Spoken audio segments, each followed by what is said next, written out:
해보세요. 진짜. 일단 따로. 뭐야?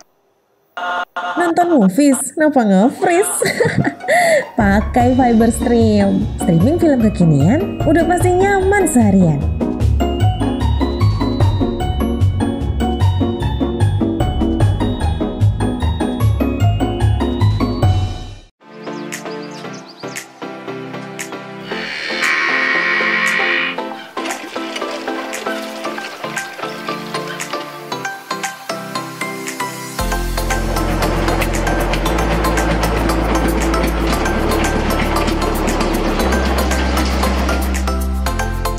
Pemanfaatan kotoran ternak sebagai bahan baku biogas memang sudah bukan barang baru lagi.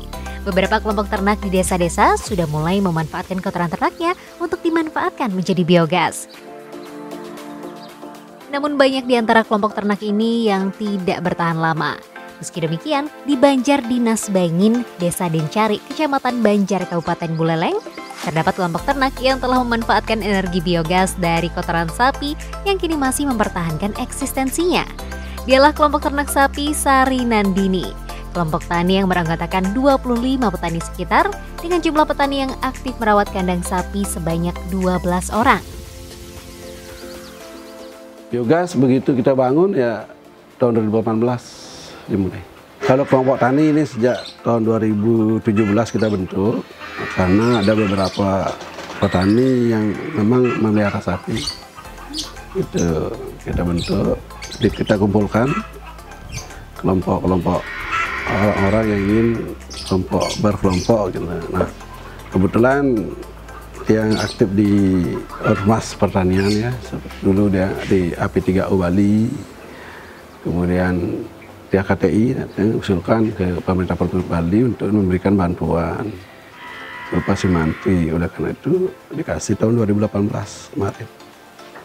2018 diberikan ini. Nah, sebagai tanggung jawab kami di sini ya harus melihara gitu.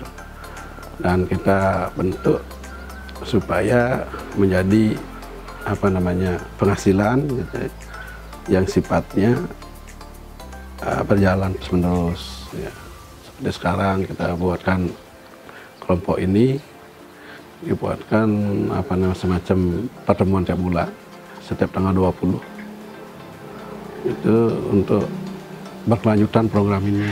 Ya, kita ikatlah kelompok ini gitu dengan menabung 10.000, kemudian kita berikan 10% dari hasil pengolahan limbah dan lain sebagainya. Dari penjualan anakan kita sisihkan 5% juga untuk mengikat mereka. Nah, kemudian untuk biogas ini kita memang dibutuhkan kotoran ternak yang masih segar, ya masih segar kita masukkan di sana. Menunggu 1 minggu dari awal itu sudah ada gasnya yang bisa keluar. Kita salurkan ke sekitar kita yang ada di sekitar kandang. Itu maksimum itu kapasitas mereka biogasnya hanya 5. Nah, sekarang baru kita pakai 3 kakak saja di sini.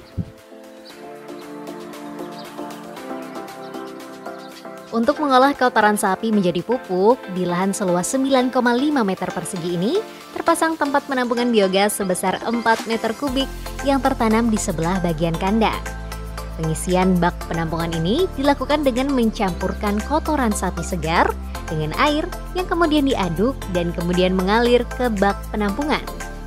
Tak perlu menunggu lama, biogas yang terbentuk tanpa campuran bahan lainnya ini pun siap untuk dipakai. Biogas ini tidak memerlukan teknik yang nyelimet gitu loh. Tinggal kita buat penampungan berupa bak, kita gali bak ke bawah ya, bak di bawah tanah, kemudian kita tutup, ya dibuatlah saluran-saluran seperti itu. Sederhana sekali, tidak perlu lagi nyelimet, harus ada campuran kimia, tidak perlu. Karena kotoran sapi sendiri kan sudah mengandung gas, ya seperti itu. Terutama yang keluar setelah paling lama ya 12 jam kita udah masukkan di sana. Jangan kemudian dari kotoran sapi kita masukkan di sana, kita juga air-air limbah seperti petani memandikan sapi gitu kan, kotor itu, air-airnya itu kita masuk juga ke sana. Dicampur juga yang tidak secara sengaja gitu. Air limbah untuk memandikan sapi juga kencingnya bisa masuk ke sana gitu, menyatu. Nah, itu aja campurannya, nggak ada yang lain. Gitu. Jadi gas amoniaknya itu bercampur dengan air. Kalau air apa? H2O. H2O itu. Saya rasa itu yang menyebabkan amonia dan H2O menjadi gas yang bisa kita lihat sudah bermanfaat.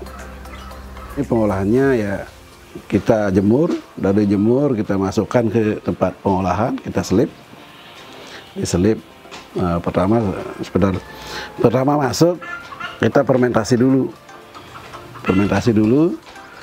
Kemudian 2 hari berikutnya kita selip. Setelah gitu diayak, setelah diayak kita kasih fermentasi lagi 2 kali. Dengan demikian kualitasnya bagus. Fermentasinya menggunakan apa, Pak? Fermentasi ya kita gunakan dari limbah di sini aja. Nah, seperti kencing sapi kita olah, kita campur dengan beberapa buah-buahan, termasuk air kelapa, termasuk apa namanya, apa itu bahasa Indonesia, banyu, air beras ya, air beras kita campur di sana, buah-buahan, kemudian seluri namanya Pak, yang keluar air berserta campuran kotoran yang keluar dari biogas itu namanya seluri. Seluri itu sudah pasti mengandung mikrobakteri, gitu loh, mikrobakteri yang dapat menguraikan kotoran sapi. Nah itu kita campur, kita buah-buahan seperti nanas dan pisang juga bisa, pisang ya yang di pasar kan sering tidak laku, kita belilah, kita blender dia semua jadi hancur, baru masukkan sebagai fermentor itu. Dengan pembuatan biogas yang dilakukan secara rutin, maka pasokan biogas oleh kelompok ternak sapi Sari Nandini tetap berjalan secara konstan. Kelima rumah tangga di sekitar tempat pengolahan biogas ini pun telah menggunakannya setiap hari secara gratis, dengan catatan para warga ini pun turut berpartisipasi dalam pemeliharaan alat pembuat biogas ini. Kade Ayu Mertini, salah satu warga yang telah memanfaatkan biogas ini, mengaku telah menggunakan biogas ini sehingga tidak pernah lagi membeli gas LPG. Sama sih kayak kompor-kompor biasa sih, nggak berbau ya. Kadang ada baunya dikit sih, tapi nggak terlalu menyengat. Kalau bisa nih Mbak dibandingin kan dengan pakai biogas lagi, berarti nggak ngeluarin uang lagi. Iya, agak iritan sih. Iritan kan biasanya kan belinya itu kan ya 3 kilogram tuh berapa itu harganya kan. Kalau ini kan kita pakai ini, apa namanya? Full masak sehari-hari berarti Mbak? Full, tiap hari saya masak. Masak untuk berapa orang sih Mbak? 4 orang sih kan, ada anak kecil juga kan, tiap hari pakai air apa tuh, air hangat juga kan.